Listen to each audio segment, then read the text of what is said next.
Naniniwala ba kayo na kailangan lagyan ng big kiss ang baby? So, ako as a first time mom, lagi ko naririnig na dapat lagyan mo pa ng big kiss yung baby mo. Pero wala namang ganong sinuggest yung Vidya. Pero kahit na ganon, bumili pa rin ako ng ganito. Meron kasi kaming yung traditional na big kiss, yun nga lang, medyo kalakihan na yung baby ko. Kaya naman, hindi na siya sakto sa tiyan ng baby ko. Bumili ako ng ganito kasi bukod sa mas mahaba siya guys, meron pa siyang pantali na kung saan pang extender niya. So, iyan siya. And, hindi siya makapal, hindi rin siya ganun kanipis. So comfy to para sa inyong mga babies.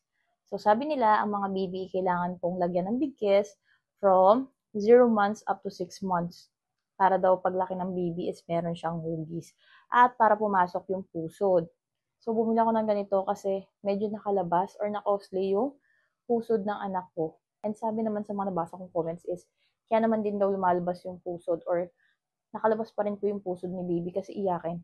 Which is very true kasi iyakan talaga yung baby ko.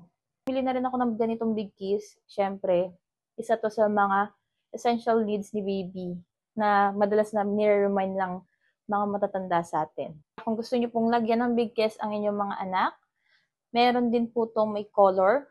Yung sa mahikilid niya, may color na gano'n, pero white din siya. So, ako nag-order ako ng plain white. Meron din tong iba't ibang pieces, which is may 3 pieces and 5 pieces.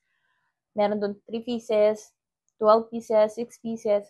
So, meron din tong iba't ibang pieces, which is 3 pieces, 6 pieces, 12 pieces.